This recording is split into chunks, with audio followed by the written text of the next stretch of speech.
ಆತ್ಮೀಯ ಸ್ಪರ್ಧಾ ಮಿತ್ರರೇ, ಇಂದು TET ಮಾದರಿ ಪ್ರಶ್ನೆ ಪತ್ರಿಕೆ 2 ನಾವೇನು ಮಾಡ್ತಾ ಇದ್ದೀವಿ ಅಂದ್ರೆ ಬಿಡಿಸ್ತಾ ಇದ್ದೇವೆ.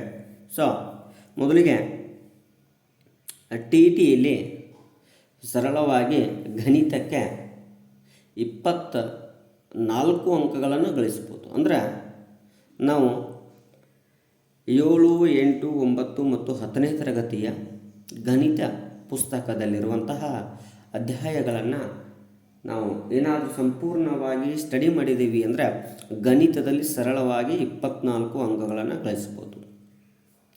ಇನ್ನು ಬೋಧನಾ ವಿಷಯದ 6ರಿಂದ 7 ಪ್ರಶ್ನೆಗಳು ಬರ್ಬೋದು. ಸೊ 6 ಪ್ರಶ್ನೆ ಅಂತೂ ಮಿನಿಮಮ್ ಬರ್ತವೆ.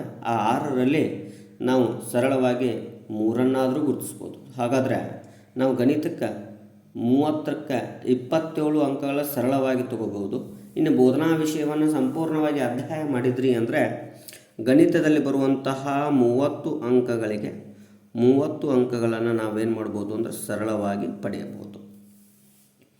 ಹೀಗಾಗಿ ಈಗ ಮಾದರಿ ಪ್ರಶ್ನೆ ಪತ್ರಿಕೆ 2 ಬಿಡಿಸೋಣ. ಮೊದಲನೇ ಪ್ರಶ್ನೆ ಹೀಗಿದೆ ನೋಡ್ರಿ. sin 2θ = √3/2 ಆದಾಗ ಥೀಟಾ ಬೆಲೆ. ಹಾಗಾದರೆ sin 2θ = √3/2 ಆದಾಗ ಆ ಥೀಟಾ ಬೆಲೆ ಅಂತ ಕೇಳ್ತಿದ್ದಾನ್ರಿ ಅಮ್ಮ. ನಾವು ಮೊದಲಿಗೆ ಬೆಲೆಯನ್ನು ಬರೀ √3/2 ಹೇಗೆ ಬರ್ತದ ಅಂತೇಳಿ ನಾವು ಒಂದು ಸರಳವಾದ ವಿಧಾನದಲ್ಲಿ ನಾವು ನೋಡ್ತಾ ಇದ್ದೀವಿ ನೋಡ್ರಿ. ಕಾರ್ಟೇಷಿಯನ್ ಪದ್ಧತಿಯಲ್ಲಿರುವಂಥ 4 ಚತುರ್ಥಕ ಭಾಗಗಳು: 1ನೇ ಭಾಗ, 2ನೇ ಭಾಗ, 3ನೇ ಭಾಗ, 4ನೇ ಭಾಗ. ಇದು ಎಕ್ಸ್ ಅಕ್ಷೆ, ಇದು ಎಕ್ಸ್ ಡ್ಯಾಶ್ ಇರ್ತೇವೆ, ಇದು ವೈ ಇರ್ತೇವೆ, ಇದು ವೈ ಡ್ಯಾಶ್ ಇರ್ತೇವೆ. ಹಾಗಾದರೆ ಈ 4 ಭಾಗಗಳದಾವ. 4 ಭಾಗಗಳಲ್ಲಿ ಈ ಮಧ್ಯ ಭಾಗ ಅಂದ್ರೆ ಮೂಲ ಬಿಂದು ಅಂತ ಕರಿತೀವಿ. ಸೊ ಇದ್ರ ವ್ಯಾಲ್ಯೂ 0 ಆಗಿರ್ತದೆ. ಇದು 0 ಡಿಗ್ರಿ, ಇದು 30 ಡಿಗ್ರಿ, ಇದು 45 ಡಿಗ್ರಿ, ಇದು 60 ಡಿಗ್ರಿ, ಇದು 90 ಡಿಗ್ರಿ ಅಂತೇಳಿ ಎಲ್ಲಿ ತೊಗೋತೀವಿ ಅಂದರೆ ಸೈನ್ ಥೀಟಾದ ವ್ಯಾಲ್ಯೂವನ್ನು ತೊಗೋತೀವಿ. ಥೀಟಾ ಅಂದರೆ ಕೋನ. ಹಾಗಾದ್ರೆ 4 ಭಾಗಗಳದಾವ. ಸೊ 4ರಿಂದ ಏನು ಮಾಡ್ತಾ ಇದ್ದೇನೆ ಅಂದರೆ ಭಾಗಾಕಾರ ಮಾಡ್ತಾ ಇದ್ದೇನೆ. ಇನ್ನು ಇವುಗಳ ವರ್ಗಮೂಲಗಳನ್ನು ಕಂಡುಹಿಡ್ತೇನೆ. 1ರ ವರ್ಗಮೂಲ 1, 4ರ ವರ್ಗಮೂಲ 2. ಹಾಗಾದರೆ sin 30 ಅಂದರೆ 1/2. ಇನ್ನು ನೋಡ್ರಿ, 2 1 2 2. ಹಾಗಾದರೆ ಎಷ್ಟು ಬರ್ತದೆ ಇದು ಅಂದರೆ 1/2 ಬರುತ್ತೆ. ಇದನ್ನು ವರ್ಗಮೂಲ ಮಾಡ್ತಾ ಇದ್ದೇನೆ ರೀ. ಹಾಗಾದರೆ 1ರ ವರ್ಗ 1, 2ರ ವರ್ಗಮೂಲ ಗೊತ್ತಿಲ್ಲ, ಹಾಗೆ ಇಟ್ಕೊಂಡ್ಬಿಡೋಣ √2. 1ರ ವರ್ಗಮೂಲ 1, 2ರ ವರ್ಗಮೂಲ ಗೊತ್ತಿಲ್ಲ, ಹಾಗೆ ರೂಟ್ ಇಟ್ಬಿಡೋಣ. ಸೊ sin 45 ಅಂದರೆ 1/√2. ಇನ್ನು ವರ್ಗಮೂಲ ಮಾಡೋಣ. 3ರ ವರ್ಗಮೂಲ ಗೊತ್ತಿಲ್ಲ, √3 ಹಾಗೆ ಬರ್ಕೋತೀನಿ ರೀ. 4ರ ವರ್ಗಮೂಲ 2. ಹಾಗಾದರೆ sin 60 ಅಂದರೆ √3/2. ಇನ್ನು 4 1 4 1 ಎಷ್ಟು ಉಳಿಯುತ್ತೆ? 1. ಸೊ 1ನ್ನು ವರ್ಗಮೂಲ ಮಾಡ್ಕೊಂಡಾಗ ಅದರ ವರ್ಗಮೂಲ 1. ಇದು 90 ಡಿಗ್ರಿ, sin 90 ಡಿಗ್ರಿ. ಹಾಗಾದರೆ √3/2 ಕೊಟ್ಟಿದ್ದಾನೆ. √3/2 ಅಂದರೆ ಏನೈತಿ? 60 ಡಿಗ್ರಿ ಐತಿ. √3/2 ಅಂದರೆ ಎಷ್ಟೈತಿ? 60 ಐತಿ. ಹಾಗಾದರೆ sin 2θ = √3/2 ಕೊಟ್ಟಿದ್ದಾನೆ. √3/2 ಕೊಟ್ಟಿದ್ದಾನ, ಹೌದ್ರಿ? ಹಾಗಾದರೆ ಇಲ್ಲಿ sin 2θ = √3/2 ಅಂದರೆ ಥೀಟಾ ಕೋನ ಎಷ್ಟೈತೆ? sin 60 ಡಿಗ್ರಿ ಆಗುತ್ತೆ. ಸೈನ್ ಏನಾಗುತ್ತೆ ರೀ? 60 ಡಿಗ್ರಿ ಆಗುತ್ತೆ. ಹಾಗಾದರೆ ಸೈನ್ ಏನಾಗ್ಬೋದು? ಕ್ಯಾನ್ಸಲ್ ಮಾಡಿ. ಆಮೇಲೆ 2θ = 60 ಡಿಗ್ರಿ. ಸೊ 2 ಗುಣಾಕಾರ ಕಡೆ ಹೋದರೆ ಭಾಗಾಕಾರ. ಥೀಟಾ = 60/2. 2 1 2 30. ಥೀಟಾ = ಎಷ್ಟಾಗುತ್ತೆ? 30 ಡಿಗ್ರಿ. ಹಾಗಾದರೆ ಆಪ್ಷನ್ಸ್ 3 30 ಡಿಗ್ರಿ ಸರಿಯಾಗಿದೆ.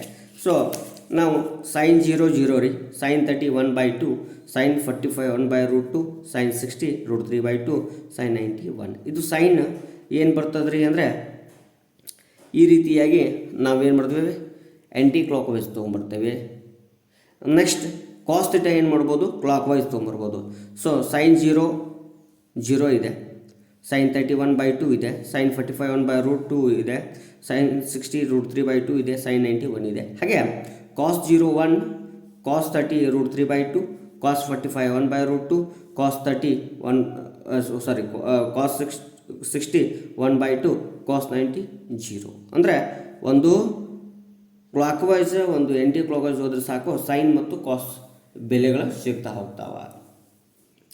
ಹೀಗೆ ನೆಕ್ಸ್ಟ್ ಪ್ರಶ್ನೆ ನೋಡೋಣ. ನೋಡ್ರಿ, 2 sin square theta minus 3 sin theta plus 1 = 0 ಇದೆ. ದತ್ತಾಂಶದಲ್ಲಿ ಥೀಟಾದ ಧನಾತ್ಮಕ ಮೌಲ್ಯವಾಗಿದೆ. ಥೀಟಾ ಬೆಲೆ ಕಂಡುಹಿಡಿಯಿರಿ. ಹಾಗಾದರೆ ಥೀಟಾ ಬೆಲೆಯನ್ನು ನಾವು ಕಂಡುಹಿಡಬೇಕು. ನಮ್ಗೆ ಗೊತ್ತಿದೆ, ಸ್ವಲ್ಪ ನೋಡ್ರಿ, ಇದನ್ನು ಅಪವರ್ತಿಸುವಿಕೆಯ ಮೂಲಕ ಬಿಡಿಸೋಣ ಅಥವಾ ವರ್ಗ ಸಮೀಕರಣದ ರೂಪದಲ್ಲಿದೆ. ಹಾಗಾದರೆ ಅಪವರ್ತಿಸುವಿಕೆಯ ಮೂಲಕ ಬಿಡಿಸ್ತಾ ಇದೆ ನೋಡ್ರಿ. 2 sin square theta minus 3 sin theta plus 1 = 0. ಈ ಎರಡು ಎ ಸ್ಕ್ವೇರ್ ಅಂದರೆ ಸೈನ್ ಸ್ಕ್ವೇರ್ ಥೀಟಾ, ಬಿ ಅಂದರೆ ಸೈನ್ ಥೀಟಾ, ಸಿ ಅಂದರೆ 1. ಹಾಗಾದರೆ ಈ ಎ ಸ್ಕ್ವೇರ್ನ ಸಂಖ್ಯಾ ಸಹಗುಣಕವನ್ನು ಸ್ಥಿರದಿಂದ ಗುಣಾಕಾರ ಮಾಡಿರಿ. 2 1 2. ಹಾಗಾದರೆ ಎರಡು ಪದಗಳ ಗುಣಲಬ್ಧ ಪ್ಲಸ್ 2 ಮೊತ್ತ -3 ಬಂದಿದೆ. ಅಂದರೆ -2 -1. ನೋಡಿರಿ, ಮೈನಸ್ ಇಂಟು ಮೈನಸ್ ಪ್ಲಸ್ 2 1 2, -2 -1 -3. ಹಾಗಾದರೆ ಇದನ್ನು ಬರೀತಿದ್ದೀನಿ ನೋಡಿರಿ. 2 sin square theta minus 2 sin theta minus 1 sin theta plus 1 = 0. ಇಲ್ಲಿ 2 sin ಥೀಟಾ ಸಾಮಾನ್ಯ ಪದ ತೆಗಿತೀನಿ ರೀ. ಹಾಗಾದರೆ ಸೈನ್ ಸ್ಕ್ವೇರ್ ಥೀಟಾದೊಳಗಡೆ ಸೈನ್ ಥೀಟಾ ಹೋದರೆ ಬರೀ ಸೈನ್ ಥೀಟಾ ಉಳಿಯುತ್ತೆ. ಮೈನಸ್ ಸೈನ್ ಥೀಟಾ ಹೊರಗಡೆ ಬಂದದ್ದು, ಉಳಿದಿದ್ದು 2 ಎಷ್ಟಲೇ 2 2 1 ಪ್ಲಸ್ -1 ಸಾಮಾನ್ಯ ಪದ ತೆಗಿತೀನಿ ರೀ. ಸೊ ಸೈನ್ ಥೀಟಾ ಉಳಿಯುತ್ತೆ. ಮೈನಸ್ ಇಂಟು ಪ್ಲಸ್ ಮೈನಸ್, ಇದಕ್ಕೆ ಗುಣಾಕಾರ ಮಾಡಬೇಕು. ಹಾಗಾದರೆ 1 ಎಷ್ಟಲೇ 1 1 1 = 0. ಸೈನ್ ಥೀಟಾ -1 ಇನ್ನೊಂದು 2 sin ಥೀಟಾ -1 = 0. ಸೈನ್ ಥೀಟಾ -1 = 0, ಇನ್ನೊಂದು 2 sin ಥೀಟಾ -1 = 0. ಇನ್ನು ಸೈನ್ ಥೀಟಾ -1 ಆ ಕಡೆ ಹೋದರೆ +1, 2 sin ಥೀಟಾ -1 ಆ ಕಡೆ ಹೋದರೆ +1. ನೆಕ್ಸ್ಟ್ 2 ಗುಣಾಕಾರದಿಂದ ಆ ಕಡೆ ಹೋಗುತ್ತೆ ರೀ. ಸೈನ್ ಥೀಟಾ = 1/2, ಸೈನ್ ಥೀಟಾ = 1/2, ಇನ್ನೊಂದು ಸೈನ್ ಥೀಟಾ = 1. ಹಾಗಾದರೆ ಸೈನ್ ಥೀಟಾ = 1 ಅಂದ್ರೆ ಸೈನ್ನ ಥೀಟಾ ವ್ಯಾಲ್ಯೂ ಯಾವುದು ಒಂದಾಗ್ತದೆ ರೀ? 91 ಆಗ್ತದೆ. ಇನ್ನು ಸೈನ್ ಥೀಟಾ 1/2 ಅಂದರೆ ಯಾವುದಾಗ್ತದೆ ರೀ? ಅಂದರೆ 30 ಆಗ್ತದೆ. ಸೈನ್ ಥೀಟಾದಲ್ಲಿ ವ್ಯಾಲ್ಯೂ 1/2 ಆದರೆ ಥೀಟಾ ವ್ಯಾಲ್ಯೂ ಎಷ್ಟಾಗುತ್ತೆ? 30 ಆಗುತ್ತೆ. ಸೈನ್ ಥೀಟಾ ವ್ಯಾಲ್ಯೂ 1 ಆದಾಗ ಥೀಟಾ ವ್ಯಾಲ್ಯೂ 90 ಆಗುತ್ತೆ. ಹಾಗಾದರೆ 30 ಮತ್ತು 90 ಇರುವಂಥ ಆಪ್ಷನ್ ಯಾವುದೈತಿ? ಹಾಗಾದರೆ 30 ಇಲ್ಲಿದೆ ಬಟ್ 90 ಇಲ್ಲ, 30 ಇಲ್ಲಿ ಇದೆ ಆದರೆ 90 ಇಲ್ಲ, 30 ಇಲ್ಲಿ ಇದೆ ಇಲ್ಲಿ 90 ಇಲ್ಲ. ಹಾಗಾದರೆ 30 ಮತ್ತು 90 ಇಲ್ಲಿದೆ. ಹಾಗಾದರೆ ಸರಿಯಾದ ಉತ್ತರ ಯಾವುದು ಅಂದರೆ ಆಪ್ಷನ್ 2, 30 ಮತ್ತು 90. ನೆಕ್ಸ್ಟ್, ಎ 1,4 ಮತ್ತು ಬಿ 4,0 ಬಿಂದುಗಳ ನಡುವಿನ ದೂರ. ಹಾಗಾದರೆ ಬಿಂದುಗಳ ನಡುವಿನ ದೂರ ಕೇಳಿದ್ದಾನೆ. ಸೊ ಬಿಂದುಗಳ ನಡುವಿನ ದೂರವನ್ನು ನಾನು ಏನು ಮಾಡ್ತಾ ಇದ್ದೀನಿ ಅಂದ್ರೆ ಸೂತ್ರ ಬರಿತಾ ಇದ್ದೇನೆ ನೋಡ್ರಿ. ಬಿಂದುಗಳ ನಡುವಿನ ದೂರ 2 ಸೂತ್ರ ಬರಿಬೋದು. D = √x1 - x2 whole square plus x2 - x1 whole square. Sorry, ಇಲ್ಲೂ ಸೇಮ್ ಇದೆ ಅಂದರೆ ಇಲ್ಲೂ ಸೇಮ್ ಬರ್ಕೋತೀನಿ. x1 - x2 whole square, y1 - y2 whole square, x1 - x2 whole square plus y1 - y2 whole square. ಇದು ಅದು ಬರಿಬೋದು. ಅಥವಾ D = √x2 - x1 whole square plus y2 - y1 whole square. ಇದಾದರೂ ಬರಿಬೋದು ನೋಡ್ರಿ. x1 - x2 whole square plus y1 - y2 whole square, ಅಥವಾ √x2 - x1 whole square plus y2 - y1 whole square. ಹೀಗಾದರೂ ಬರಿಬೋದು. ಯಾವುದಾದ್ರೂ ಒಂದು ಸೂತ್ರವನ್ನು ತೆಗೆದುಕೊಳ್ಬೋದು. ಹಾಗಾದರೆ ಬಿಂದುವನ್ನು ಹಾಕ್ತಾ ಇದ್ದೇನೆ ರೀ. 1,4 x1 y1 ಅಂತ ಕರಿತೇವೆ ರೀ. Next B 4,0 x2 y2. ಯಾವಾಗಲೂ ಎಕ್ಸ್ ಮತ್ತು y ಬೆಲೆಯನ್ನು ಹೊಂದಿರ್ತದೆ ಒಂದು ಬಿಂದು ಕೊಟ್ಟರೆ ನಿರ್ದೇಶಾಂಕ ಗಣಿತದಲ್ಲಿ. ಹಾಗಾದರೆ ಬೆಲೆಯನ್ನು ಹಾಕ್ತಾ ಹೋಗ್ತೀನಿ ನೋಡ್ರಿ. √x2 4 - x1 1 hole square plus y2 0 minus y1 ಎಷ್ಟಿದೆ 4 ಇದೆ ನೋಡಿರಿ ಹೋಲ್ ಸ್ಕ್ವೇರ್ ರೂಟ್ ಆಫ್ 4ರಲ್ಲಿ 1 ಹೋದರೆ 3 ಸ್ಕ್ವೇರ್ ಪ್ಲಸ್ 0ದಾಗ 4 ಹೋದರೆ -4 ಸ್ಕ್ವೇರ್. ಸೊ -4 ಹೋಲ್ ಸ್ಕ್ವೇರ್ ಅಂದ್ರೆ ರೀ ನಾವು -4 ಇಂಟು -4 ಅಂತ ಬರಿತೇವೆ. So minus into minus plus ಆಗುತ್ತೆ 4 4 16. ಹಾಗಾದರೆ 3 ರ ಘಾತ 2 ಅಂದರೆ 9 ಪ್ಲಸ್ -4 ರ ಘಾತ 2 ಅಂದರೆ +16 ಈಕ್ವಲ್ ಟು ರೂಟ್ 9 + 16 25. 25ರ ವರ್ಗಮೂಲ 5. ಹಾಗಾದರೆ ಸರಿಯಾದ ಉತ್ತರ ಯಾವುದು ಅಂದರೆ 5 ಮಾನಗಳು. ಹಾಗಾದರೆ ಇಲ್ಲಿ ಯಾವುದು ಕೊಟ್ಟಿದ್ದ ನೋಡೋಣ. 5 ಮಾನಗಳು ಸರಿಯಾದ ಉತ್ತರ ಅಂತೇವೆ. ಆಪ್ಷನ್ 4 ಕೊಟ್ಟಿದ್ದ ನೋಡ್ರಿ. ಆಪ್ಷನ್ 4 5 ಮಾನಗಳು. ನೆಕ್ಸ್ಟ್, ಒಂದು ಲಂಬಕೋನ ತ್ರಿಭುಜದ ಎತ್ತರವು ಅದರ ಪಾದಕ್ಕಿಂತ 7 ಸೆಂಟಿಮೀಟರ್ ಕಡಿಮೆ ಆಗಿದೆ ಮತ್ತು ಅದರ ವಿಕರ್ಣವು 13 ಸೆಂಟಿಮೀಟರ್ ಆದಾಗ ಉಳಿದೆರಡು ಬಾಹುಗಳ ಅಳತೆ ಕಂಡುಹಿಡಿಯಿರಿ. ನೋಡ್ರಿ, ವಿಕರ್ಣ 13 ಸೆಂಟಿಮೀಟರ್ ಐತಿ. ಹೌದ್ರಿ, ವಿಕರ್ಣ 13 ಸೆಂಟಿಮೀಟರ್ ಐತಿ. ನಾವು ಒಂದು ತಿಳ್ಕೊಬೇಕು ಏನು ಅಂದರೆ, ಒಂದು ತ್ರಿಭುಜದ ರಚನೆ ಆಗಬೇಕಾಗಿತ್ತು ಅಂದರೆ 2 ಬಾಹುಗಳ ಮೊತ್ತ 3ನೇ ಬಾಹುಗಿಂತ ಹೆಚ್ಚಾಗಬೇಕು. ಹಾಗಾದರೆ ಒಂದು ಕೂಡಿಸ್ತಾ ಹೋಗ್ತೀನಿ ನೋಡ್ರಿ. ನೋಡ್ರಿ, ಪಾದ ಮತ್ತು ಎತ್ತರವನ್ನು ಕೊಟ್ಟಿದ್ದಾನೆ. 10 + 3 13. ಬಟ್ 13ಕ್ಕಿಂತ ಹೆಚ್ಚಾಗಬೇಕು ಅಂತ ಹೇಳಿವಿ. ಸೊ 13ಕ್ಕಿಂತ ಹೆಚ್ಚಾಗಲಿಲ್ಲ, ಇದು ತಪ್ಪು. ನೆಕ್ಸ್ಟ್, 3 + 10 13ಕ್ಕಿಂತ ಹೆಚ್ಚಾಗಲಿಲ್ಲ, ಇದು ತಪ್ಪು. ಇನ್ನು 2 ಆಪ್ಷನ್ ಉಳಿದಾವೆ. 12 ಇನ್ನೊಂದು 5. ನೆಕ್ಸ್ಟ್ 7 12 2 ಉಳಿದಾವ. ಹಾಗಾದರೆ ಸ್ವಲ್ಪ ನೋಡ್ರಿ ಏನಂತಾನಪ್ಪ ಅಂದ್ರೆ, ನಾವು ಎತ್ತರ ಅದರ ಪಾದಕ್ಕಿಂತ 7 ಸೆಂಟಿಮೀಟರ್ ಕಡಿಮೆ ಇದೆ ಮತ್ತು ಅದರ ವಿಕರ್ಣ 13 ಆದಾಗ ಉಳಿದೆರಡು ಬಾಹುಗಳ ಅಳತೆ ಕೇಳಿದ. ನಾವು ನಮ್ಗೆ ಗೊತ್ತಿರಬೇಕು ಏನು ಅಂದ್ರೆ, ಒಂದು ಲಂಬಕೋನ ತ್ರಿಭುಜದಲ್ಲಿ ಅಂದ್ರೆ ಪೈಥಾಗೋರಸ್ ಪ್ರಮೇಯ ಹೋಗ್ತಾ ಇದೆ ಅಂತ. ಲಂಬಕೋನ ತ್ರಿಭುಜದಲ್ಲಿ ಎ ಬಿ ಸಿ ವಿಕರ್ಣದ ವರ್ಗ ಉಳಿದೆರಡು ಬಾಹುಗಳ ವರ್ಗಗಳ ಮೊತ್ತಕ್ಕೆ ಸಮ. ವಿಕರ್ಣದ ವರ್ಗ AC² ಉಳಿದೆರಡು ಬಾಹುಗಳ ವರ್ಗಗಳ ಮೊತ್ತಕ್ಕೆ ಸಮ. ಉಳಿದೆರಡು ಬಾಹುಗಳ ವರ್ಗಗಳ ಮೊತ್ತಕ್ಕೆ ಸಮ. ಹಾಗಾದರೆ ಇಲ್ಲಿ ಏನು ಕೊಟ್ಟಿದ್ದಾನೆ ನೋಡ್ಕೊಳ್ಳೋಣ. ನೋಡ್ರಿ, ವಿಕರ್ಣವು 13 ಸೆಂಟಿಮೀಟರ್. ಹಾಗಾದರೆ 13 ಸ್ಕ್ವೇರ್ ಹೌದ್ರಿ. ವಿಕರ್ಣ 13 centimetre 13 square. AB² plus BC² 13ರ ವರ್ಗ 169 equal to AB² plus BC².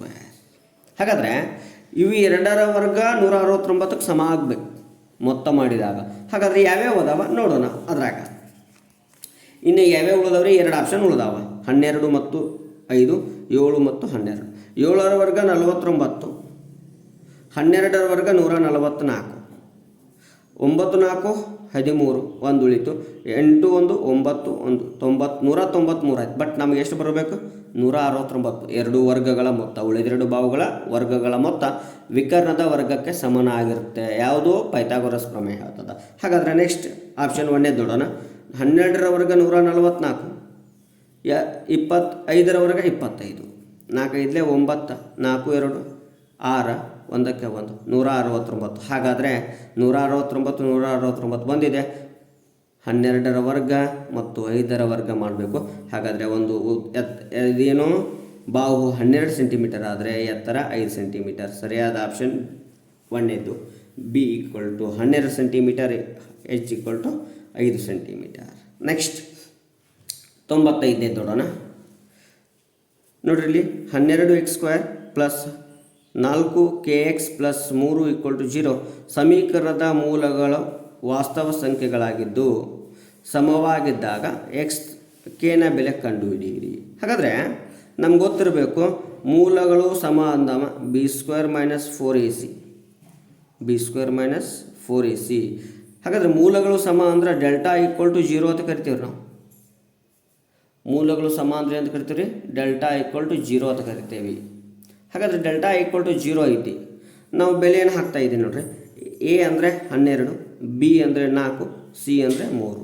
ಹಾಗಾದರೆ ಬಿ ನೋಡ್ರಿ 4 ಇದೆ, 4k² ಡೆಲ್ಟಾ = 0 ಆಗೈತಿ. ಪ್ಲಸ್ ಮೈನಸ್ 4 ಎ ಅಂದರೆ 12 ಸಿ ಅಂದರೆ 3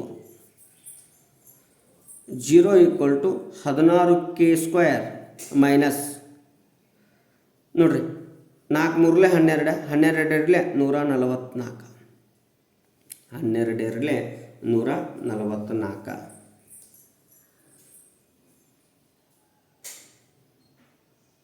ರೈಟ್. ನೆಕ್ಸ್ಟ್ ಮೈನಸ್ 144 ಕಡಿದ್ರೆ ಪ್ಲಸ್ 144 = 16k². 16k². ಹಾಗಾದರೆ ಈ 16 ಗುಣಾಕಾರ ಎದುರುಗಡೆ ಬಂದರೆ ಭಾಗಾಕಾರ 144 ಬಾಗ್ಲೆ 16 = k². 144 ಬಾಗ್ಲೆ 16 k².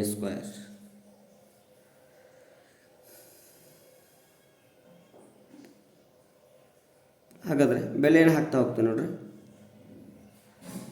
16 1 16 8 44 144 16 8 ಸಾರಿ ರೀ 16 1 16 9 144 16 9 144. ಹಾಗಾದರೆ k² = 9 k = √9 k = ± 9ರ ವರ್ಗಮೂಲ 3. ಹಾಗಾದರೆ ಸರಿಯಾದ ಉತ್ತರ ಯಾವುದು ರೀ? ± 3. ನೆಕ್ಸ್ಟ್ ಹೊರ ತ್ರಿಜ್ಯ 8 ಸೆಂಟಿಮೀಟರ್ ಮತ್ತು ಒಳ ತ್ರಿಜ್ಯ 4 ಸೆಂಟಿಮೀಟರ್ ಇರುವ ಒಂದು ಉಂಗುರದ ವಿಸ್ತೀರ್ಣ. ಇದನ್ನು ಛಾಯಾಗೊಳಿಸಿದ ಭಾಗದ ವಿಸ್ತೀರ್ಣ ಅಂತಲೂ ಕೇಳ್ಬೋದ್ರೆ. ಉಂಗುರದ ವಿಸ್ತೀರ್ಣ ಅಂದ್ರೂ ಬರ್ತದೆ ರೀ, ಇಲ್ಲ ಛಾಯಾಗೊಳಿಸಿದ ಭಾಗದ ವಿಸ್ತೀರ್ಣ ಅಂದ್ರೂ ಬರ್ತದೆ. ಹಾಗಾದರೆ ಮೊದಲು ದೊಡ್ಡ ವೃತ್ತದ ವಿಸ್ತೀರ್ಣ. ಹಾಗಾದರೆ ದೊಡ್ಡ ವೃತ್ತದ ವಿಸ್ತೀರ್ಣ r = 8 ಸೆಂಟಿಮೀಟರ್ ಇದೆ. ದೊಡ್ಡ ವೃತ್ತದ ವಿಸ್ತೀರ್ಣ ದೊಡ್ಡ ವೃತ್ತದ ವಿಸ್ತೀರ್ಣ ಏನಿದೆ ರೀ? πr² ವೃತ್ತದ ವಿಸ್ತೀರ್ಣ πr². ಹಾಗಾದರೆ πr², π r ಅಂದರೆ 8 ಇದೆ, 8ರ ವರ್ಗ. ಹಾಗಾದರೆ 8ರ ವರ್ಗ 64 π cm². ಯಾವ್ದ್ರದ್ರಿ ಇದು? ದೊಡ್ಡ ಪೂರ್ತಿ ವೃತ್ತದ ವಿಸ್ತೀರ್ಣ. ಆಮೇಲೆ ಚಿಕ್ಕ ವೃತ್ತದ ವಿಸ್ತೀರ್ಣ r = 4 ಸೆಂಟಿಮೀಟರ್. ಹಾಗಾದರೆ ಚಿಕ್ಕ ವೃತ್ತದ ವಿಸ್ತೀರ್ಣ = πr². π ಹಾಗೆ ಇಟ್ಕೋತೀನಿ ರೀ. r ಅಂದರೆ 4². 4ರ ವರ್ಗ 16 π cm². ಚಿಕ್ಕ ವೃತ್ತದ ವಿಸ್ತೀರ್ಣ ಸಿಕ್ತು, ದೊಡ್ಡ ವೃತ್ತದ ವಿಸ್ತೀರ್ಣ ಸಿಕ್ತು. ಇನ್ನು ದೊಡ್ಡ ವೃತ್ತದ ವಿಸ್ತೀರ್ಣದಲ್ಲಿ ಚಿಕ್ಕ ವೃತ್ತದ ವಿಸ್ತೀರ್ಣವನ್ನು ಕಳೆಯೋಣ. ದೊಡ್ಡ ವೃತ್ತದ ವಿಸ್ತೀರ್ಣದಲ್ಲಿ ಚಿಕ್ಕ ವೃತ್ತದ ವಿಸ್ತೀರ್ಣ 64ರಲ್ಲಿ 16 ಕಳೆಯೋಣ. ಹಾಗಾದರೆ 16 ಕಳಿಬೇಕು. 4ರಲ್ಲಿ 16 ಹೋಗಲ್ಲ. 14ರಲ್ಲಿ 6 ಹೋದರೆ ಎಷ್ಟು? 8.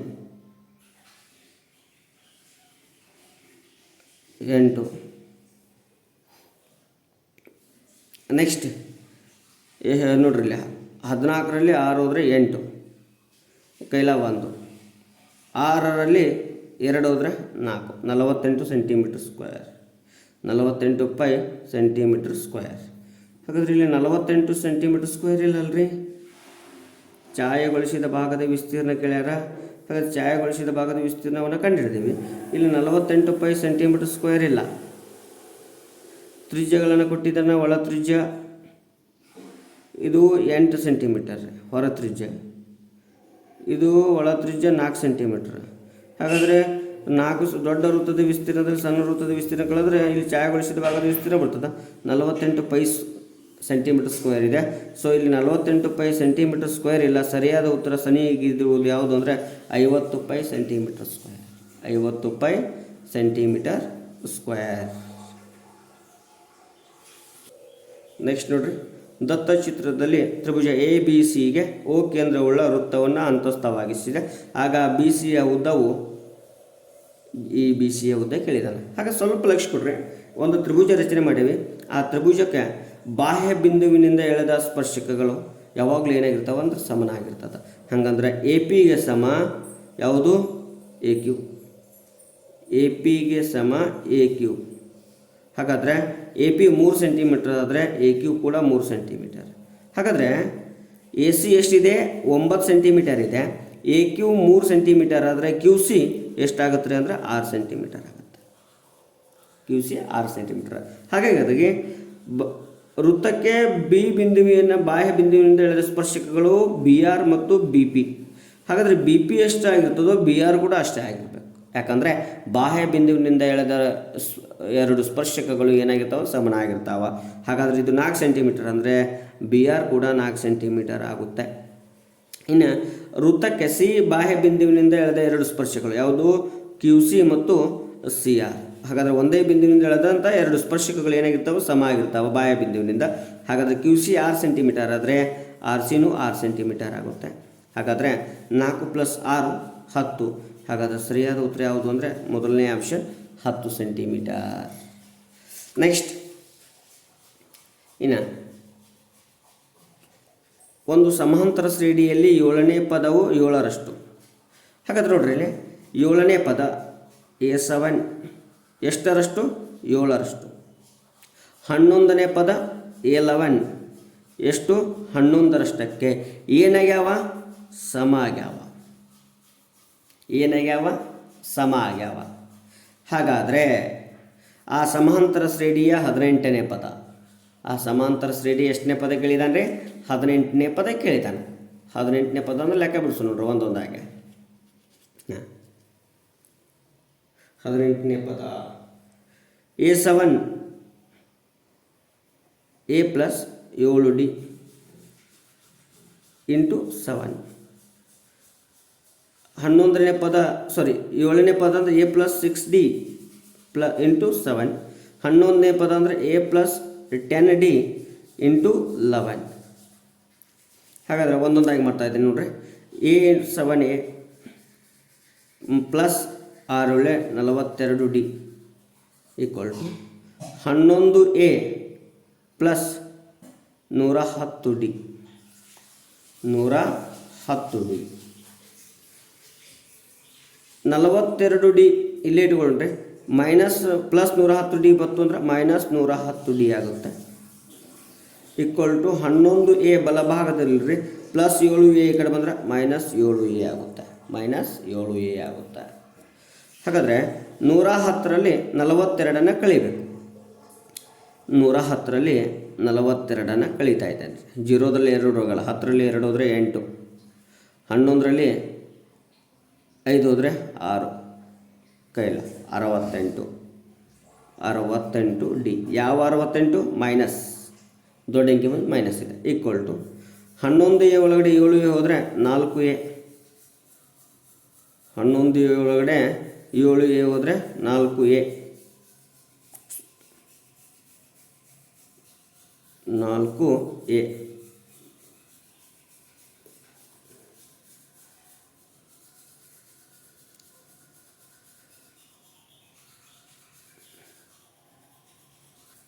ನೆಕ್ಸ್ಟ್ ನೋಡ್ರಿ, -68D ಗುಣಾಕಾರ 4A ಎಡಕ್ಕೆ ಬಂದರೆ ಭಾಗಾಕಾರ ಆಗುತ್ತೆ. Equal to A.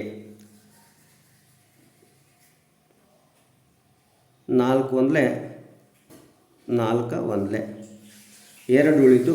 6ರಲ್ಲಿ 4 ಹೋದರೆ 28, 4 7 28. So -17D equal to A. -17D equal to A. ಹಾಗಾದರೆ A ಬೆಲೆ ಸಿಕ್ತು. 18ನೇ ಪದ ಅಂದಾನ A18 equal to A + 17D. 18ನೇ ಪದ A + 17D. So A18 equal to A value ಸಿಕ್ಕಿದೆ. A ಅಂದರೆ ಎಷ್ಟಿದೆ ರೀ, -17D. -17D plus 17D. -17D plus 17D cancel. A18 equal to value 0. ಹಾಗಾದರೆ 18ನೇ ಪದ ಎಷ್ಟಾಗೈತೆ ರೀ ಅಂದರೆ 0 ಆಗಿದೆ. 18ನೇ ಪದ ಎಷ್ಟಾಗಿದೆ, 0 ಆಗಿದೆ. ನೆಕ್ಸ್ಟ್, ಒಂದು ಸಮಾಂತರ ಶ್ರೇಣಿಯ 8ನೇ ಪದ ಮತ್ತು 12ನೇ ಪದಗಳು ಕ್ರಮವಾಗಿ. ಹಾಗಾದರೆ ಬಿಡಿಸ್ರಿ. ಒಂದು ಸಮಾಂತರ ಶ್ರೇಣಿಯ 8ನೇ ಪದ ಮತ್ತು 12ನೇ ಪದಗಳು ಕ್ರಮವಾಗಿ 39 ಮತ್ತು 59 ಆದರೆ ಮೊದಲ ಪದ ನೋಡೋಣ. ನೋಡ್ರಿ, ಸಮಾಂತರ ಶ್ರೇಣಿಯ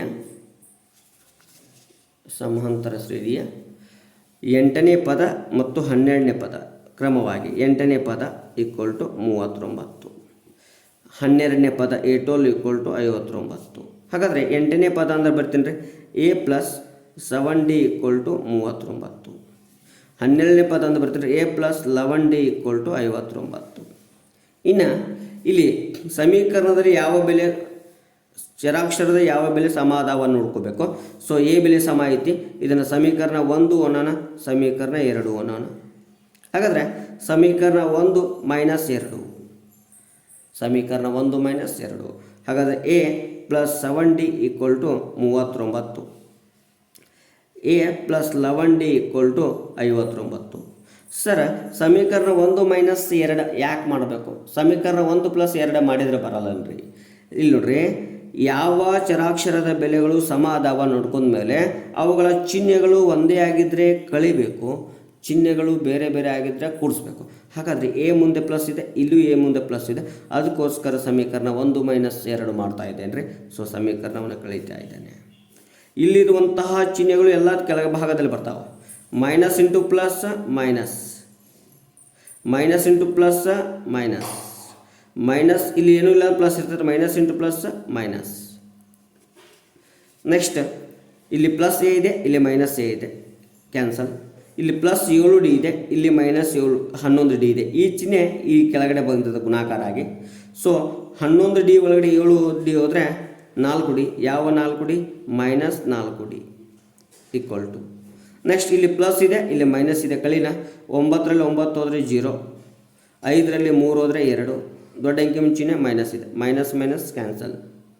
ಡಿ ಈಕ್ವಲ್ ಟು 20 ಭಾಗಲೇ 4 ಆಗುತ್ತೆ, 4 ಒಂದಲೇ 4 ಐದಲೇ, ಡಿ ಈಕ್ವಲ್ ಟು ಎಷ್ಟು? 5. ಡಿ ಈಕ್ವಲ್ ಟು ಎಷ್ಟು ಬತ್ತು? 5 ಬತ್ತು. ಇನ್ನು ಡಿಯ ಬೆಲೆಯನ್ನು ಸಮೀಕರಣ 1ರಲ್ಲಿ ಆದೇಶ ಮಾಡ್ತಾ ಇದ್ದೇನೆ ರೀ. ಸಮೀಕರಣ 1ರಲ್ಲಿ A plus 70d equal to 39, A plus 7d ಅಂದರೆ ಎಷ್ಟು ಬಂದಿದೆ? 5 ಬಂದಿದೆ, 5 equal to 39, A plus 7 5 35 equal to 39, A equal to 39 plus 35 ಆ ಕಡೆ ಹೋದರೆ ಮೈನಸ್ 35, ಎ ಈಕ್ವಲ್ ಟು 39ರಲ್ಲಿ 35 ಹೋದರೆ 4. ಹಾಗಾದರೆ ಎ ವ್ಯಾಲ್ಯೂ ಸಿಕ್ತು, ಡಿ ವ್ಯಾಲ್ಯೂ ಸಿಕ್ತು. ಏನಕ್ಕೆ ಕಂಡಿಡಿ ಅಂತಾನೆ? ಮೊದಲ ಪದ ಅಂದಾನೆ. ಸೊ ಮೊದಲ ಪದ ಅಂದರೆ ಎ ಆಗಿರ್ತದ, ಮೊದಲ ಪದ ಅಂದ್ರೆ ಎ ಆಗಿರ್ತದ, ಮೊದಲ ಪದ ಅಂದರೆ ಎ ಆಗೈತಿ. ಹಾಗಾದರೆ ಎಯ ಬೆಲೆ ಎಷ್ಟು? 4. ಎಯ ಬೆಲೆ 4 ಎಲ್ಲೈತಿ? ಆಪ್ಷನ್ 3. ಎ ಬೆಲೆ ಎಷ್ಟೈತ್ರಿ? 4. ಆಪ್ಷನ್ 3 ಸರಿಯಾದ ಉತ್ತರ. ಎಸ್. ನೆಕ್ಸ್ಟ್ ಪ್ರಶ್ನೆ ನೋಡ್ರಿ, 24 ವಿದ್ಯಾರ್ಥಿಗಳನ್ನು ಒಂದು ಕಿರು ಪರೀಕ್ಷೆಯಲ್ಲಿ ಗಳಿಸಿದ ಅಂಕಗಳನ್ನು ಆವೃತ್ತಿ ವಿತರಣಾ ಕೋಷ್ಟಕದಲ್ಲಿ ನೀಡಿದೆ. ಅಂಕಗಳ ಮಧ್ಯಾಂಕ, ಅಂಕಗಳ ಮಧ್ಯಾಂಕ ಕೇಳಿದಾನ್ರಿ. ಹಾಗಾದ್ರೆ ಮೊದಲು ಇಲ್ಲಿ ನಾವು ಸಂಚಿತ ಆವೃತ್ತಿಯನ್ನು ಬರ್ಕೋತೇವೆ. ಸಂಚಿತ ಆವೃತ್ತಿ ಸರಳವಾಗಿ ಕಂಡಿಡ್ತೇವೆ. ಏನು ಸಂಚಿತ ಆವೃತ್ತಿ ಬರ್ಕೊತೇವೆ. ನೆಕ್ಸ್ಟ್ ಮೊದಲನೇ ಆವೃತ್ತಿಯನ್ನು ಹಾಗೆ ಬರ್ಕೋತೀನಿ ರೀ 4. ಆಮೇಲೆ ಮೊದಲನೇ ಆವೃತ್ತಿ ಆದಮೇಲೆ ಅದೇ ಸಂಚಿತ ಆವೃತ್ತಿ ಮೊದಲನೇದಾಗಿರ್ತದೆ. ಸೊ ಮೊದಲನೇ ಸಂಚಿತ ಆವೃತ್ತಿ ಎರಡನೇ ಸಂಚಿತ ಆವೃತ್ತಿಯನ್ನು ಕೂಡಿಸ್ತೀನಿ ರೀ 12, ಮೂರನೇ ಆವೃತ್ತಿ ಎರಡನೇ ಸಂಚಿತ ಆವೃತ್ತಿ 18, ನಾಲ್ಕನೇ ಆವೃತ್ತಿ ಮೂರನೇ ಸಂಚಿತ ಆವೃತ್ತಿ 22, ಐದನೇ ಆವೃತ್ತಿ ನಾಲ್ಕನೇ ಸಂಚಿತ ಆವೃತ್ತಿ ಕೂಡಿಸಿದಾಗ 24. ಹಾಗಾದರೆ ಒಟ್ಟು ವಿದ್ಯಾರ್ಥಿಗಳು 24 ಸರಿ ಇದೆ. ಇನ್ನು ನಾವು ಮಧ್ಯಾಂಕ ಕಂಡುಹಿಡಿಯಬೇಕು. ಮಧ್ಯಾಂಕ ಸೂತ್ರ ಗೊತ್ತಿದೆ. ಮಧ್ಯಾಂಕ equal to L plus n/2 minus CF divided by F into H. ಹಾಗಾದರೆ n/2 ಅನ್ನು ಕಂಡುಹಿಡಿಯಬೇಕು. n/2 ಅಂದರೆ ಟೋಟಲ್ ಎಷ್ಟದಾವ್ರಿ? 24 ವಿದ್ಯಾರ್ಥಿಗಳು. ಹಾಗಾದರೆ n/2 ಅಂದರೆ 24/2, 2 ಒಂದಲೇ 2 12. ಈ 12ಅನ್ನು ಎಲ್ಲಿ ನೋಡಬೇಕು? ಸಂಚಿತ ಆವೃತ್ತಿ. ಸೊ ಇಲ್ಲಿದೆ. ಹಾಗಾದರೆ ಅದಕ್ಕೆ ಒಂದು ಬಾಕ್ಸ್ ಹಾಕೊಂಡ್ಬಿಡ್ತೇನೆ ರೀ, ಒಂದು ಬಾಕ್ಸ್ ಹಾಕೋತೀನಿ ರೀ. ಆ ಸಂಚಿತ ಆವೃತ್ತಿಯ ಬಾಕ್ಸ್ ಒಳಗಡೆ ಇದ್ದಂತಹ ವರ್ಗಾಂತರದ ಕೆಳಮಿತಿ ಅಂದರೆ ಕಡಿಮೆ ಬೆಲೆ 15, ಅದು ಎಲ್ ಆಗಿರ್ತದೆ, ಅದು ಎಲ್ ಆಗಿರ್ತದೆ. ಆ ಆವೃತ್ತಿ ಎಫ್ ಆಗಿರ್ತದೆ. ಹಾಗಾದರೆ ಇನ್ನು ಆ ಆವೃತ್ತಿ ಮೇಲಿರುವಂಥ ಸಂಚಿತ ಆವೃತ್ತಿ ಇದು ಸಿ ಎಫ್ ಆಗಿರ್ತದೆ, ಇದು ಸಿ ಎಫ್ ಆಗಿರ್ತದೆ. ಹಾಗಾದರೆ ಇನ್ನು ವರ್ಗ ಹಾಕ್ತಾರ, 15ರಲ್ಲಿ 10 ಹೋದರೆ 5, ಹಾಗಾದರೆ ಎಚ್ ಈಕ್ವಲ್ ಟು ಎಷ್ಟಾಯಿತು? 5 ಆಯಿತು. ಇನ್ನು ಬೆಲೆಯನ್ನು ಹಾಕ್ತೀನಿ ರೀ. ಎಲ್ 15 ಇದೆ, ಪ್ಲಸ್ n/2 12 ಇದೆ, ಮೈನಸ್ ಸಿ ಎಫ್ ಆವೃತ್ತಿ ಮೇಲಿರೋ ಸಂಚಿತ ಆವೃತ್ತಿ 4 ಡಿವೈಡೆಡ್ ಬೈ ಎಫ್ ಎಷ್ಟಿದೆ? 8 ಇದೆ, ಇಂಟು ಎಚ್ ಎಷ್ಟಿದೆ? 5 ಇದೆ. 15 ಪ್ಲಸ್ 12ರಾಗ 4 ಹೋದರೆ 8 ಭಾಗಲೇ 8 ಇಂಟು 5, 8 ಒಂದಲೇ 8 ಒಂದಲೇ. ಸೊ 15 ಪ್ಲಸ್ 1 ಇಂಟು 5 5 ಎಷ್ಟಾಯ್ತು ನೋಡ್ರಿ? 20 ಆಯಿತು. ಹಾಗಾದರೆ ಇಲ್ಲಿರುವಂತಹ ಮಧ್ಯಾಂಕ ಎಷ್ಟೈತೆ? 20 ಆಗಿದೆ. ಅಂದರೆ ಆಪ್ಷನ್ 2 ಎಷ್ಟು? 20 ಸರಿಯಾಗುತ್ತೆ. ನೆಕ್ಸ್ಟ್ ಪ್ರಶ್ನೆಗೆ ಹೋಗೋಣ. ಒಂದು ಅಧಿಕ ವರ್ಷದಲ್ಲಿ 53 ಭಾನುವಾರಗಳು ಬರುವ ಸಂಭವನೆ ಇದೆ. ಹಾಗಾದರೆ ಒಂದು ಅಧಿಕ ವರ್ಷದಲ್ಲಿ 53 ಭಾನುವಾರಗಳು ಅಂದ್ರೆ ನಾವು ತಿಳ್ಕೊಬೇಕು ರೀ, ಒಂದು ವರ್ಷದಲ್ಲಿ ಎಷ್ಟು ಅದಾವ ಅಂದ್ರೆ 52 ವಾರಗಳದಾವ. ಎಷ್ಟು ವಾರಗಳದಾವ? 52 ವಾರಗಳದಾವ. ಹಾಗಾದರೆ ಉಳಿದಿದ್ದು ಒಂದು ವಾರ ಅಂದರೆ ಒಂದು ದಿನ ಉಳಿತು. ಅದು ಯಾವ ವಾರ ಆಗಬೇಕು? ಭಾನುವಾರ ಆಗಬೇಕು. ಹಾಗಾದರೆ ನಾವು ಭಾನುವಾರ ಯಾವ ರೀತಿ ಬರ್ತದೆ ನೋಡೋಣ. ನೋಡ್ರಿ, ಇಲ್ಲಿ ಭಾನುವಾರ ಇಲ್ಲ ಸೋಮವಾರ ಆಗಬೇಕು. ಒಂದು ದಿನ ಯಾವುದು? ಅಧಿಕ ವರ್ಷದಲ್ಲಿ ಒಂದು ದಿನ ಎಕ್ಸ್ಟ್ರಾ ಬರ್ತದೆ. ಆ ಒಂದು ದಿನ ಯಾವುದಾಗಬೇಕು? ಭಾನುವಾರ ಅಥವಾ ಸೋಮವಾರ ಆಗಬೇಕು. ಹೌದ್ರಿ?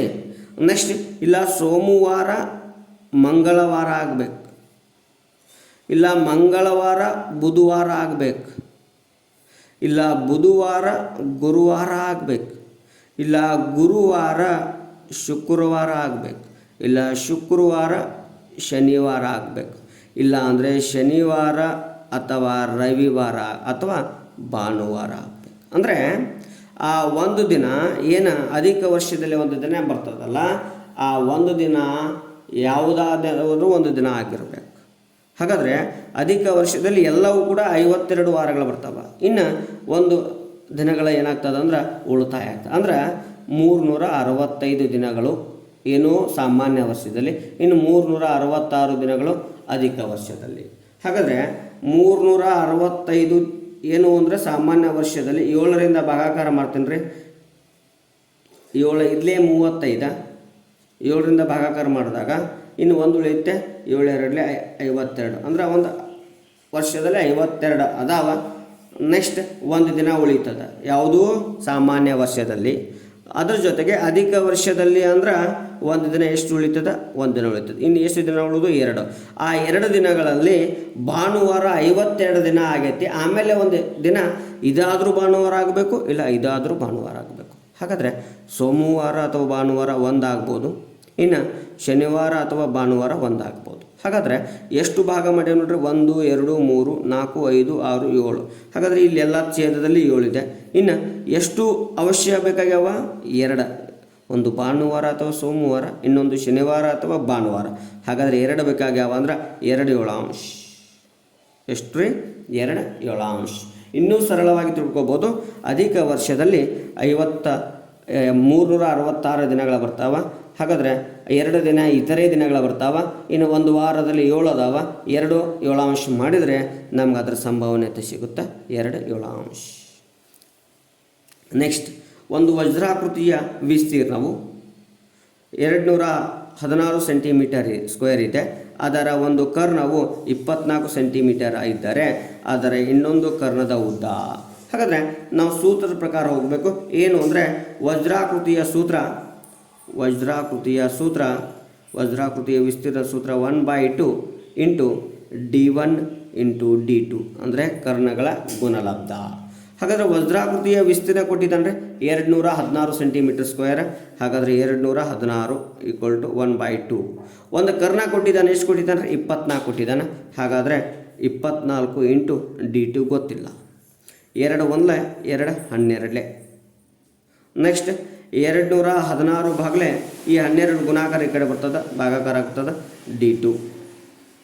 6 2 12 6 36 216 ಎರಡು ಒಂದಲೇ ಎರಡು ಎಂಟ್ಲೆ. ಹಾಗಾದರೆ D2 = 18 ಸೆಂಟಿಮೀಟರ್. ಹಾಗಾದರೆ D2 = ಎಷ್ಟಾತ್ರಿ 18 ಸೆಂಟಿಮೀಟರ್ ಆಗಿದೆ. ನೆಕ್ಸ್ಟ್ ಪ್ರಶ್ನೆ ಇದೆ ನೋಡ್ರಿ. ABCD ತ್ರಾಪಿಜ್ಯದಲ್ಲಿ AB ಸಮಾಂತರ DC, AB ಮತ್ತು DCಗಳು ಸಮಾಂತರವಾಗಿವೆ. AD ಲಂಬಾರ್ಧಕ AB ತ್ರಾಪಿಜ್ಯದ ವಿಸ್ತೀರ್ಣ. ಹಾಗಾದರೆ ತ್ರಾಪಿಜ್ಯದ ವಿಸ್ತೀರ್ಣವನ್ನು ಕಂಡುಹಿಡಿಯುವಂಥ ಸೂತ್ರವನ್ನು ನೋಡೋಣ. ಏನು? ತ್ರಾಪಿಜ್ಯದ ವಿಸ್ತೀರ್ಣ = 1/2 ಇಂಟು ಎತ್ತರ ಮತ್ತು ಸಮಾಂತರ ಬಾಹುಗಳ ಮೊತ್ತ. 1/2 ಇಂಟು ಎತ್ತರ ಸಮಾಂತರ ಬಾಹುಗಳ ಮೊತ್ತ. ಇದು ತ್ರಾಪಿಜ್ಯದ ವಿಸ್ತೀರ್ಣ ಕಂಡುಹಿಡಿಯುವಂಥ ಸೂತ್ರ. ಹಾಗಾದರೆ ಎತ್ತರ ಅಂದರೆ ನಾವು ಇಲ್ಲಿ AD ಲಂಬಾರ್ಧಕ ABಗೆ ಲಂಬಾರ್ಧಕ ಅಂದರೆ ಇದು ಎತ್ತರ ಆಗ್ತದೆ. ಯಾವುದು? AD.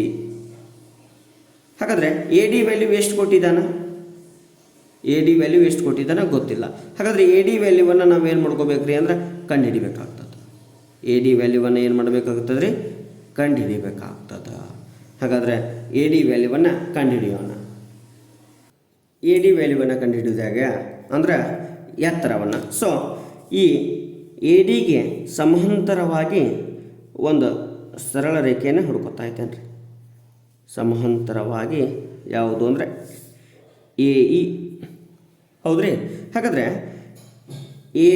DC ಮತ್ತು AB ಸಮಾಂತರ ಆಗ್ಯಾವ ಅಂದ್ರೆ DC ಮತ್ತು AE ಸಮಾಂತರ ಆಗಿರಲೇಬೇಕು.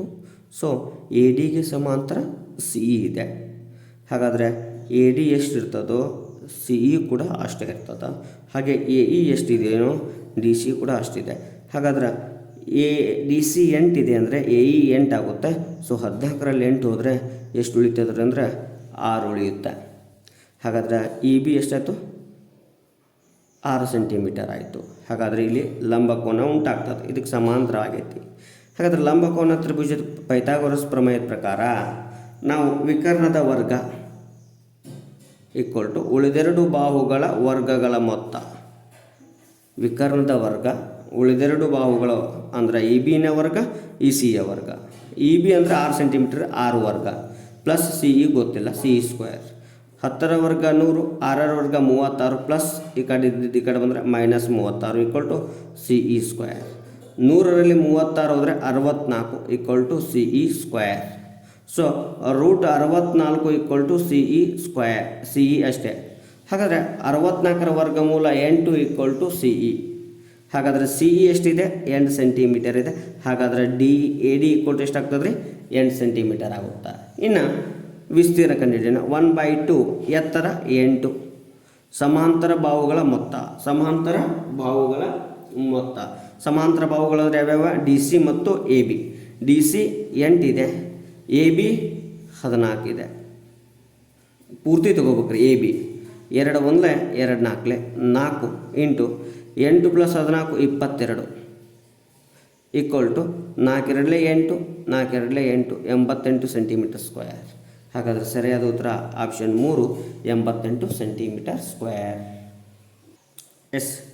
ಶಂಕುವಿನ ಭಿನ್ನಕದ ಘನಫಲದ ಸೂತ್ರ. ಶಂಕುವಿನ ಘನಫಲ ಸೂತ್ರ ಗೊತ್ತೈತ್ರಿ? 1/3 πr²h. 1/3 πr²h. ಹಾಗಾದರೆ 1/3 ಕಂಪಲ್ಸರಿ ಇಲ್ಲೂ ಬರ್ತದೆ ರೀ. ಹಾಗಾದ್ರೆ 1/3 ಇದು ಅಲ್ಲ, ಬಿಟ್ಟುಬಿಡೋಣ. 2/3 ಇದೆ, ಇದು ಅಲ್ಲ, ಬಿಟ್ಟುಬಿಡೋಣ. ಹಾಗಾದರೆ ಇನ್ನು 1/3 πh r1² + r2² + r1 × r2 ಎಂಬ ಸೂತ್ರ ನಮ್ಗೆ ಭಿನ್ನಕದ ಸೂತ್ರ ಗೊತ್ತಿದೆ. ಹಾಗಾದರೆ ಇಲ್ಲಿ 2r1 × r2 ಇದೆ, ತಪ್ಪು. ಹಾಗಾದರೆ 1/3 πh × r1² + r2² + r1 × r2. ಹಾಗಾದರೆ ಸರಿಯಾದ ಉತ್ತರ ಆಪ್ಷನ್ 2. ನೆಕ್ಸ್ಟ್ 64 ಸೆಂಟಿಮೀಟರ್ ಘನಫಲವನ್ನು ಹೊಂದಿರುವ 2 ಘನಗಳ ಮುಖಗಳನ್ನು ಸೇರಿಸಿ ಒಂದು ಆಯತ ಘನಾಕೃತಿ ಮಾಡಿದೆ. ಆ ಆಯತ ಘನಾಕೃತಿಯ ಪೂರ್ಣ ಮೇಲ್ಮೈ ವಿಸ್ತೀರ್ಣ. ಹಾಗಾದರೆ ಇಲ್ಲಿ ಆಯತ ಘನಾಕೃತಿಯನ್ನು ಮಾಡಲಾಗಿದೆ ಎಂದಿದ್ದಾನಂದ್ರೆ 64 ಸೆಂಟಿಮೀಟರ್ ಘನವನ್ನು ಹೊಂದಿರುವಂಥ ಘನಫಲ. ಹಾಗಾದ್ರೆ ಮೊದಲು ಏನು ಮಾಡಿರಿ? 64 ಸೆಂಟಿಮೀಟರ್ ಘನಫಲ ಐತಿ, ಘನದ ಉದ್ದವನ್ನು ಕಂಡುಹಿಡಿಯೋಣ. ಹಾಗಾದರೆ ಘನದ ಘನಫಲ a⁻3. ಘನದ ಘನಫಲ ಎಷ್ಟಿದೆ? 64 = a⁻3. 64ನ್ನು 4 ಘಾತ 3 = a ಘಾತ 3 ಅಂತ ಬರಿತೀನಿ ರೀ. ಹಾಗಾದರೆ ಘಾತಗಳು ಕ್ಯಾನ್ಸಲ್ ಆದರೆ 4 = a. ಹಾಗಾದ್ರೆ ಬಾಹುವಿನ ಉದ್ದ ಎಷ್ಟಾಗ್ತದೆ? 4 ಆಗ್ತದೆ. ಬಾಹುವಿನ ಎಷ್ಟಾಗ್ತದೆ ರೀ? 4 ಆಗ್ತದೆ. ಹಾಗಾದರೆ ಬಾಹುವಿನ ಉದ್ದ 4 ಐತಿ ಅಂದರೆ ನಾವು ಎರಡು ಘನಗಳನ್ನು ಕೂಡಿಸ್ಬೇಕು. ಹಾಗಾದರೆ ಒಂದು ಉದ್ದ 4 ಬರುತ್ತೆ, ಒಂದು ಬಾಹುವಿನ ಉದ್ದ L 4 ಬರುತ್ತೆ, ಅಗಲ ಕೂಡ 4 ಬರುತ್ತೆ. ಎತ್ತರ ಏನಾಗ್ತದಪ್ಪ ಅಂದರೆ ಎರಡೂವನ್ನು ಸೇರ್ತದೆ. ಯಾಕಂದರೆ 4 4 ಕೂಡಿದಾಗ ಒಂದು ಆಯತ ಆಗೋದು. ಹಾಗಾದರೆ ಎತ್ತರ ಎಷ್ಟಾಗ್ತದೆ? 8 ಆಗ್ತದೆ. ಇನ್ನೇನಿಗಳೇನ ಆಯತಘನದ ಪೂರ್ಣ ಮೇಲ್ಮೈ ವಿಸ್ತೀರ್ಣ. ಹಾಗಾದರೆ ಆಯತಘನದ ಪೂರ್ಣ ಮೇಲ್ಮೈ ವಿಸ್ತೀರ್ಣ ಸೂತ್ರ ಗೊತ್ತಿದೆ. 2 × bracket L × B + B × H + H × L. ಇದು ಆಯತಘನದ ಪೂರ್ಣ ಮೇಲ್ಮೈ ವಿಸ್ತೀರ್ಣ ಸೂತ್ರ. ಹಾಗಾದರೆ 2 ಹಾಗೆ ಇಟ್ಕೋತೇವೆ ರೀ. L 4 B 4 + B 4 H 8 + H 8 L 4. So ಬೆಲೆಗಳನ್ನು ಹಾಕ್ತಾ ಇದ್ದೇನೆ. 2 × 4 × 4 16 + 4 × 32 + 4 × 32 2 ಇಂಟು ಸೊ ಕೂಡಿಸ್ತಾ ಹೋಗ್ತೀನಿ ರೀ. 2 + 2 4 4 + 6 10 1 ಉಳೀತು. 3 1 4 4 1 3 7 7 1 8. ಸೊ 8 2 16 0 ಸೆಂಟಿಮೀಟರ್ ಸ್ಕ್ವೇರ್ ಅಂದರೆ 160 ಸೆಂಟಿಮೀಟರ್ ಸ್ಕ್ವೇರ್. ಹಾಗಾದರೆ 160 ಸೆಂಟಿಮೀಟರ್ ಸ್ಕ್ವೇರ್ ಎಲ್ಲಿದೆ ನೋಡಿರಿ?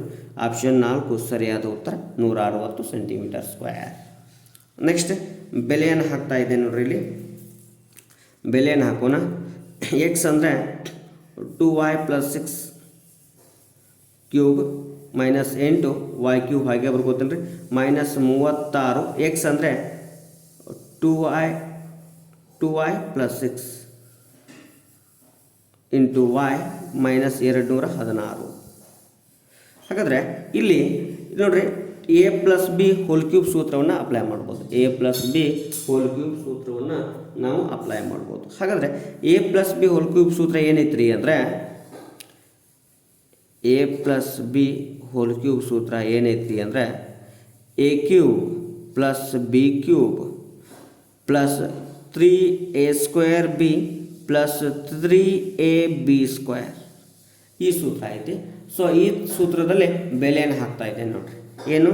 x = 2ay + 6 ಆದಾಗ x³ - 8y³ - 36xy - 216 ನ ಬೆಲೆಯು ಅಂದಿದ್ದಾನೆ. ಹಾಗಾದರೆ ನಾ ಎಕ್ಸ್ ಬೆಲೆ ಎಲ್ಲೆಲ್ಲಿತ್ತು? ಎಕ್ಸ್ ಬೆಲೆ 2y + 6 ಆಗ್ತಾ ಇದ್ದಾನೆ. ಎಕ್ಸ್ ಬೆಲೆ ಎಲ್ಲೆಲ್ಲಿತ್ತು? 2y + 6 ಆಗ್ತಾ ಇದ್ದಾನೆ. ಹಾಗಾದರೆ = ನೋಡಿರಿ a + b whole cube a³ + b³ + 3a² b + 3ab². a ಅಂದರೆ 2y, b ಅಂದರೆ 6. ಹಾಗಾದರೆ ಈ ನಿಯಮದ ಪ್ರಕಾರ ಹಾಕ್ತೇನೆ ರೀ. a³ 2y whole cube + b³ 6³ + 3 × a² 2y whole square into 6 + 3 × a 2y into b² 6² -8y³ minus 36 × y 36y into 2y. ನೋಡ್ರಿ 36 2 72 y 72 y into y y². ಇನ್ನು minus into plus minus 36 6 216 into y 216y -216. Next ನೋಡ್ರಿ 2^3 ಅಂದರೆ 8y³ plus 6^3 ಅಂದರೆ 216 plus 2^2 ಅಂದರೆ 4. ಹಾಗಾದ್ರೆ ನೋಡ್ರಿ 4 4 3 12 12 6 72y² plus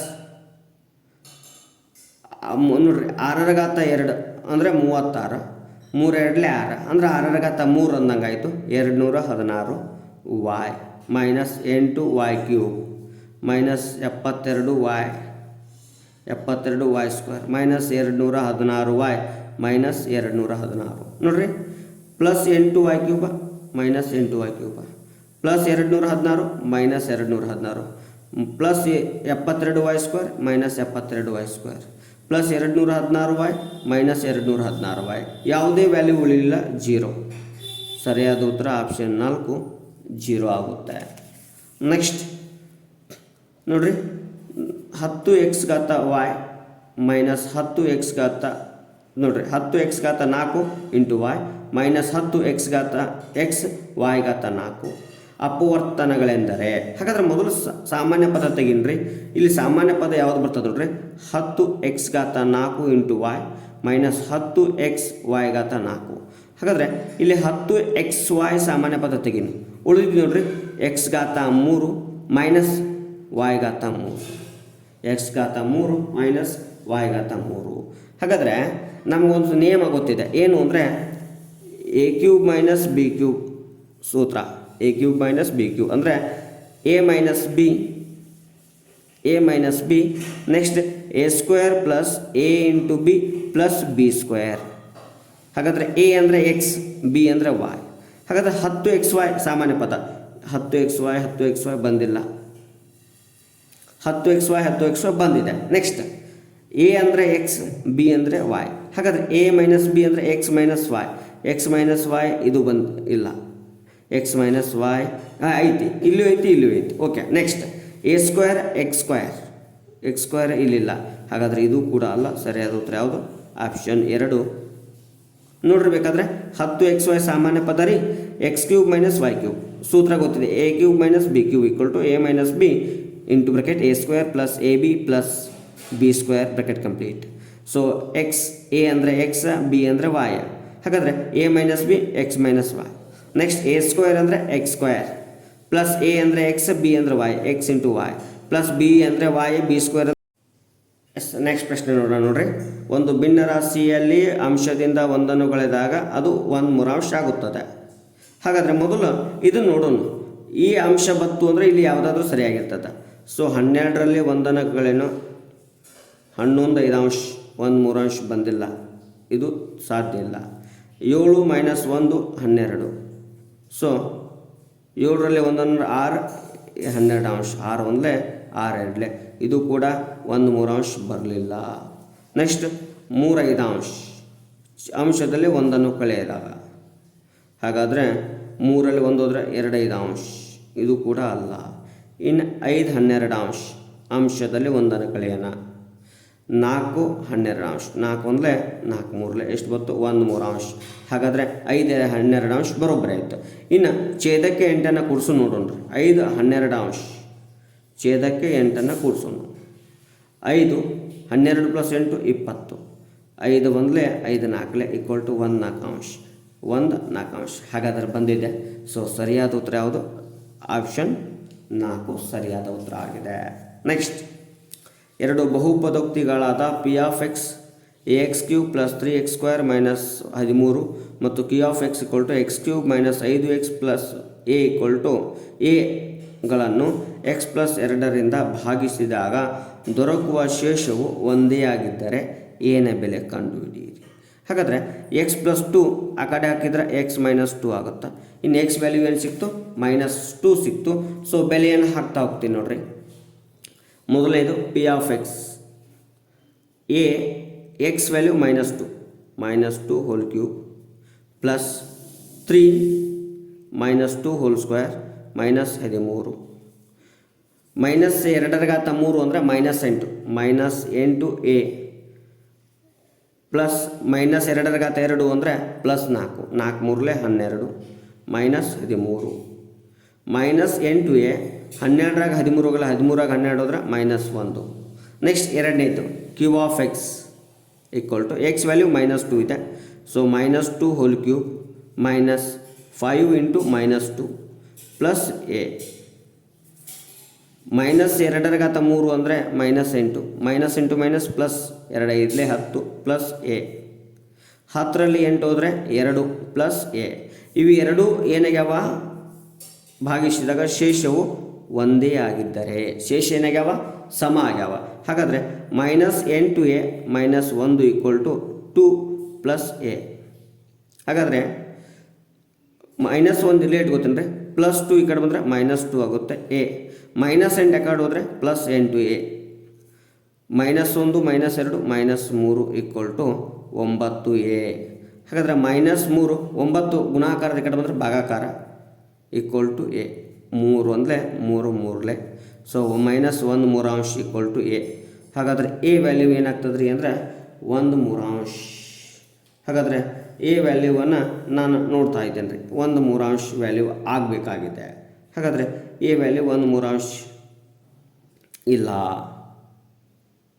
so ಇಲ್ಲಿ ಸರಿಯಾದ ಉತ್ತರವನ್ನು ಅವ ಏನು ಮಾಡಿಲ್ಲಪ್ಪ ಅಂದ್ರೆ ನೀಡಿಲ್ಲ. ಸೊ ಸರಿಯಾದ ಉತ್ತರ ಎಷ್ಟು ಬರ್ತದೆ ಅಂದರೆ -1/3 ಬರುತ್ತೆ. -1/3 ಬರುತ್ತೆ.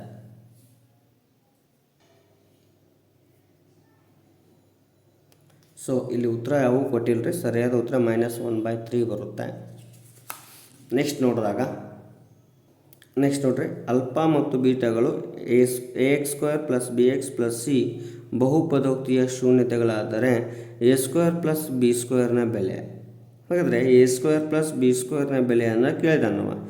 ನೋಡ್ರಿ, ಛೇದದಲ್ಲಿ ನಿತ್ಯ ಸಮೀಕರಣ ನೋಡಿದಾಗ ವರ್ಗ ಸಮೀಕರಣದ್ದು b² ಬರೋಲ್ಲ, ಇಲ್ಲಿ a² ಬರುತ್ತೆ. ಹಾಗಾದರೆ ಇಲ್ಲಿ 2ac ಬರಲ್ಲ. ಹಾಗಾದರೆ ಸರಿಯಾದ ಉತ್ತರ ಯಾವುದು ಅಂದರೆ b² - 2ac/a². b² - 2ac/a² ಆಗುತ್ತೆ. ನೆಕ್ಸ್ಟ್ ನೋಡಿದಾಗ ತ್ರಿಭುಜ PQRನಲ್ಲಿ QT ಲಂಬಾರ್ಧಕ PR. QT ಲಂಬಾರ್ಧಕ PR ಅಂದರೆ ಇಲ್ಲಿ 90 ಡಿಗ್ರಿ ಕೋನ ಉಂಟಾಗ್ತದೆ. ನೆಕ್ಸ್ಟ್ TQR = 40 ಡಿಗ್ರಿ ಮತ್ತು SPR ನೋಡ್ರಿ, ತ್ರಿಭುಜ PQRನಲ್ಲಿ QT ಲಂಬಾರ್ಧಕ PR. QT ಲಂಬಾರ್ಧಕ PR ಅಂದರೆ 90 ಡಿಗ್ರಿ ಕೋನ ಉಂಟಾಯಿತು.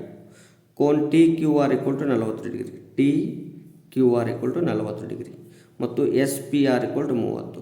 SPR = 30 ಆದರೆ x ಮತ್ತು y ಬೆಲೆ.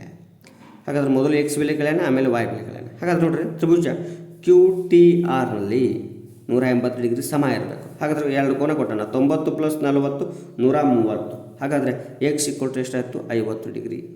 x = 50 ಡಿಗ್ರಿ ಎರಡು ಅದಾವ, ಇದು ಅಲ್ಲ ಇದು ಅಲ್ಲ. x = 50 ಆಯಿತು. ನೆಕ್ಸ್ಟ್ ನೋಡ್ರಿ, ಇದು 50 ಡಿಗ್ರಿ ಆಯಿತು. ಇನ್ನು ತ್ರಿಭುಜ PSRನಲ್ಲಿ, ಯಾವುದು PSRನಲ್ಲಿ ಹಾಗಾದರೆ 50 + 30 80 ಡಿಗ್ರಿ ಆಯಿತು. 50 + 30 80 ಆಯಿತು. ಹಾಗಾದರೆ ಕೋನ S = ಎಷ್ಟಾಗ್ತದೆ? 100 ಆಯಿತು. ಇನ್ನು QSR ಸರಳ ಕೋನ. QSR ಸರಳ ಕೋನ. ಆ ಸರಳ ಕೋನದಲ್ಲಿ ಎರಡು ಭಾಗ ಮಾಡೀವಿ, ಒಂದು ಭಾಗ 100 ಐತಿ. ಹಾಗಾದರೆ ಸರಳ ಕೋನ ಅಂದರೆ 180 ಡಿಗ್ರಿ. 180ರಲ್ಲಿ 100 ಕಳೆದ್ರೆ ಎಷ್ಟು ಬರುತ್ತೆ? 80. y = 80. ಹಾಗಾದರೆ y = 80 ಎಲ್ಲಿದೆ? ಆಪ್ಷನ್ 4. y = ಎಷ್ಟು? 80 ಡಿಗ್ರಿ. ಈ ರೀತಿಯಾಗಿ ಪ್ರಶ್ನೆ ಬರ್ತದೆ. ನೆಕ್ಸ್ಟ್, ತ್ರಿಭುಜ ABC ಒಂದು ಸಮಬಾಹು ತ್ರಿಭುಜವಾಗಿದೆ. ಅದರ ಪ್ರತಿ ಬಾಹುಗಳು 2a ಮೂಲಗಳಾಗಿದ್ದರೆ ತ್ರಿಭುಜದ ಎತ್ತರ. ಸೊ ಇದು ಲಂಬಾರ್ಧಕ ಎಳೆದಾನ್ರಿ, ಅವನೇ ಚಿತ್ರ ಕೊಟ್ಟಿದ್ದಾನೆ. ಇದು a, ಇದು a, ಇದು 2a, ಇದು 2a ಕೊಟ್ಟಿದ್ದಾನೆ. ಹಾಗಾದ್ರೆ ಒಂದು ತ್ರಿಭುಜ ಕಂಡಿದ್ರೆ ಎತ್ತರ ಸಾಕು, ಲಂಬಕೋನ ತ್ರಿಭುಜ. ಹಾಗಾದ್ರೆ ನೋಡ್ರಿ, AD² +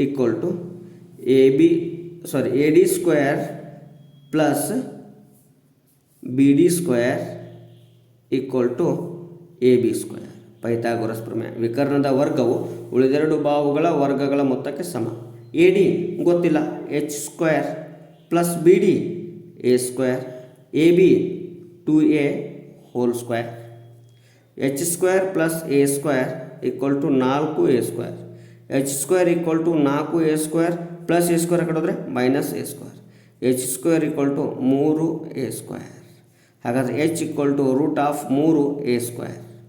ಹಾಗಾದರೆ ಎನ ಘಾತ 2 ಐತಿ, ಸೊ ಅದು a ಹೊರಗಡೆ ಬರ್ತದೆ, √3 × a ಅಥವಾ a × √3 ಯಾವುದಾದ್ರೂ ಒಂದು. a × √3 ಎಲ್ಲಿ ಇಲ್ಲ. ಹಾಗಾದರೆ √3 × a, √3 × a. ನೋಡಿರಿ, ಇಲ್ಲಿ ಪೂರ್ತಿ ಇಲ್ಲ, ಬರೀ √3ಕ್ಕೆ ಮಾತ್ರ ರೂಟ್ ಇದೆ, a ಹೊರಗಿದೆ. ಹಾಗಾದರೆ ಆಪ್ಷನ್ 2 ಸರಿಯಾದ ಉತ್ತರ. ಸೊ ಆತ್ಮೀಯ ಸ್ಪರ್ಧಾ ಮಿತ್ರರೇ, TETಯ 2ನೇ ಮಾದರಿ ಪ್ರಶ್ನೆ ಪತ್ರಿಕೆಯನ್ನು ನಾವು ಸೊಲ್ಯೂಷನ್ ಕೊಟ್ಟಿದ್ದೇವೆ. ಸೊ ನಿಮಗೆ ಅರ್ಥ ಆಗಿದ್ದರೆ ಲೈಕ್ ಮಾಡಿ ಮತ್ತು ಕಮೆಂಟ್ ಮಾಡಿ, ಹಾಗೆ ನಿಮ್ಮ ಫ್ರೆಂಡ್ಸ್ಗೆಲ್ಲರಿಗೂ ಶೇರ್ ಮಾಡಿ ಅಂತ ಹೇಳ್ತಾ, ಪಕ್ಕದಲ್ಲಿರುವಂತಹ ಬೆಲ್ ಬಟನನ್ನು ಪ್ರೆಸ್ ಮಾಡಿ ಅಂತ ಹೇಳ್ತಾ ಇವತ್ತಿನ ಅವಧಿಯನ್ನು ಮುಗಿಸ್ತಾ ಇದ್ದೇನೆ. ನಿಮ್ಮೆಲ್ಲರಿಗೂ ಧನ್ಯವಾದಗಳು.